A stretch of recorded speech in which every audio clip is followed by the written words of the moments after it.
রোদটা যেন একটু বেশি খসখসে লাগছিল সেদিন। তাপ নয়, অস্বস্তি নয়, বরং মনে হচ্ছিল রোদের ভেতর লুকিয়ে আছে একটা অদ্ভুত চাপা অস্থিরতা। এই অস্থিরতার মাঝেই রিফাত দাঁড়িয়েছিল পুরনো বাজারের চায়ের দোকানের সামনে, হাত পকেটে, মুখ নিচু, চোখের নিচে ক্লান্তির ছায়া। এতক্ষণেও সে বুঝতে পারছিল না নিজের বুকের ভারটা কোথা থেকে আসছে। ঠিক তখন পেছন থেকে কেউ এসে কাঁধে চাপ দিল। এই রে, তোর ভাবটা এমন কেন? রিফাত মাথা তুলতেই হাসি মুখে দাঁড়িয়ে থাকা সোহানকে দেখল, তার শৈশবের বন্ধু, তার অস্থিরতার মাঝের একমাত্র স্বস্তি। কিন্তু আজকের হাসিটা যেন একটু অন্য রকম লাগছিল। রিফাত বলল, কিছু না, অনেক ভাবছি। সোহান হেসে বলল, তুই তো সবসময়ই ভাবিস, ভাবতে ভাবতেই মরবি একদিন। তার সেই নির্ভার কথাতে রিফাত সামান্য হাসল। দুজন পাশাপাশি হাঁটা শুরু করল বাজারের ভিড় ঠেলে। মানুষের গলার শব্দ, হকারের ডাক, বাচ্চাদের দুষ্টামি সবই যেন দূরের আওয়াজ হয়ে গেল। কারণ রিফাতের মাথায় একটাই দুশ্চিন্তা। সে বলল, সোহান, একটা কথা বলবো? সোহান হাসি থামিয়ে গম্ভীর মুখে তাকাল।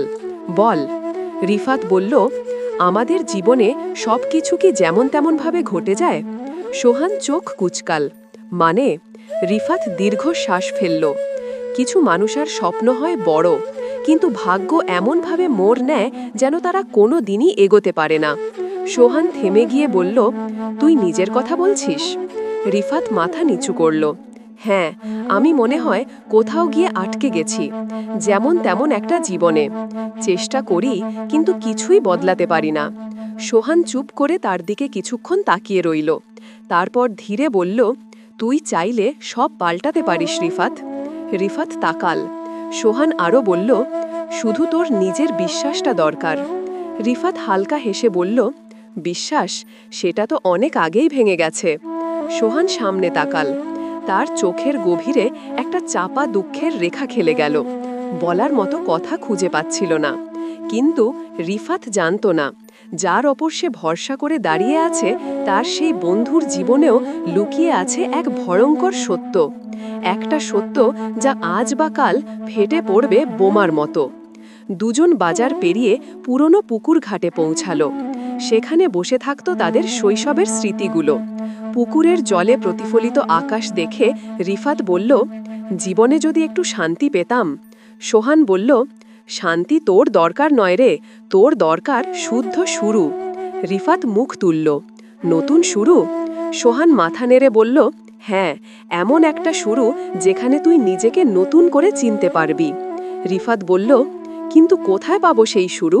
সোহান বলল, সেটাই তো আমি বলতে এসেছি। রিফাত অবাক হয়ে তাকাল। সে বলল, তুই? সোহান হালকা হাসল। হ্যাঁ, আমি। তোর জন্য একটা সুযোগ আছে। রিফাত একটু কৌতূহলী হলো। কি সুযোগ?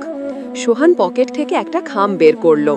খামটা পুরনো, কিন্তু তার ভেতরের কাগজটা কোনো সাধারণ কাগজ নয়। রিফাত খামটা হাতে নিয়ে খুলল। তার চোখ বড় হয়ে গেল। কাগজে লেখা, বিদেশে কাজের সুযোগ, দীর্ঘমেয়াদী কাজ, মাসিক বেতন, বাড়ি থাকার ব্যবস্থা। সব কিছু যেন অবিশ্বাস্য লাগছিল। রিফাত থমকে বলল, এটা এটা কোথা থেকে পেলি? সোহান বলল, পরিচিত লোক আছে, তুই চাইলে ব্যবস্থা হবে। রিফাত কাগজটা শক্ত করে ধরল। তার চোখে জল চলে এলো। সোহান, তুই আমার জন্য এত কিছু? সোহান মুখ ফিরিয়ে নিল, এমনভাবে যেন সে কিছু লুকোচ্ছে। তারপর ধীরে বলল, দোস্তের জন্য দোস্ত না হলে কার জন্য? এমন উত্তর রিফাত আগে অনেকবার শুনেছে, কিন্তু আজ এই অথার গভীরে একটা দুঃখ, একটা অপরাধবোধ, একটা অজানা ভার অনুভব করল। সে জিজ্ঞাসা করল, তুই ঠিক তো? সোহান দ্রুত বলল, আমি ঠিকই আছি। কিন্তু তার কণ্ঠের ভাঙন লুকোতে পারল না। পুকুরঘাটের ওপারে দাঁড়িয়েছিল আর একজন, যাকে রিফাত দেখেনি, কিন্তু সোহান দেখেছিল। সেই লোকটি সোহানকে জোর করছে রিফাতকে এই চাকরির ফাঁদে ফেলতে। কারণ সেই চাকরির আড়ালে চলছে মানুষ পাচারের ভয়ঙ্কর খেলা। সোহান জানত, সে যদি এতে না থাকে তাহলে তার নিজের পরিবার বিপদে পড়বে। তাই সে বাধ্য হয়েছে। কিন্তু তার মন ভেঙে যাচ্ছে। সন্ধ্যা নেমে এলো। আকাশে মিশে থাকা কালো মেঘ বৃষ্টি নামিয়ে দিল ধীরে ধীরে। দুজন ভেজা পথ ধরে হাঁটতে লাগলো। রিফাত খামটা বুকে চেপে ধরে বলল, সোহান, তুই না থাকলে আমি কিছুই করতে পারতাম না। সোহান ঠোঁট কামড়ে বলল, তুই হয়তো আমাকে ভুল বুঝবি একদিন। রিফাত থমকে দাঁড়ালো। কেন এমন বলছিস? সোহান কিছু বলতে চাইল, কিন্তু পারল না।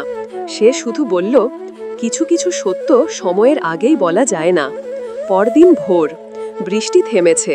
রিফাত খাম হাতে নিয়ে বাজারে সোহানের দোকানের সামনে দাঁড়ালো, কিন্তু দোকানের দরজায় তালা, চারপাশে কেউ নেই। ঠিক তখন একজন লোক এগিয়ে এসে বলল, রিফাত ভাই, শুনেননি? রিফাত বলল, কি? লোকটি বলল, সোহানকে গত রাতে পুলিশ ধরে নিয়ে গেছে। রিফাতের বুকের ভেতরটা ধাক্কার মতো উঠল। কেন? মানুষ পাচারের অভিযোগে। এক মুহূর্তে পুকুরঘাটের সব দৃশ্য, সোহানের কণ্ঠের ভঙ্গুরতা, তার চোখের দুঃখ সব একসাথে ঝড়ের মতো মনে পড়ল। রিফাত খামটা মাটিতে বসে থাকা কুকুরের মতো আঁকড়ে ধরল। তার চোখে জল এসে গেল। সে কেঁপে কেঁপে বলল, তুই কেন এমন করলি রে? আমি কি তোকে এতটাই যেমন তেমন কোনো বন্ধু ভেবেছিলাম? রিফাত ঠিক করল, আজই সত্যটা জানবে। সে সরাসরি থানায় গেল। সোহানকে দেখা মাত্রই তার চোখে জল চলে এলো। সোহান মাথা নিচু করে বলল, আমি চাইনি রে, আমি কখনোই চাইনি তোর ক্ষতি হোক। রিফাত বলল, তাহলে করলি কেন? সোহান বলল, ওরা আমার মাকে মেরে ফেলতো, আমি বাধ্য ছিলাম। এই এক বাক্য দুই বন্ধুর বছরের সম্পর্ককে রেখে দিল অন্য জায়গায়। রিফাত তার হাত ধরল, দোস্ত, এগুলো যদি আগে বলতে আমি একাই সব সামলে নিতাম। সোহান ফিসফিস করল, আমি ভয় পেয়েছিলাম। দুই বন্ধুর চোখের জল মিলল এক জায়গায়। অন্ধকার, ভয়, বিশ্বাসঘাতকতা সব মিলেমিশে তাদের গল্পটি যেমন তেমন ছিল না কোনোভাবেই, বরং গভীর, তিক্ত, কিন্তু ভালোবাসা ও বন্ধুত্বে ভরা এক অদ্ভুত সম্পর্কের মতো, যা হয়তো আবার একদিন ঠিক হয়ে যাবে, আর হয়তো কখনোই যাবে না।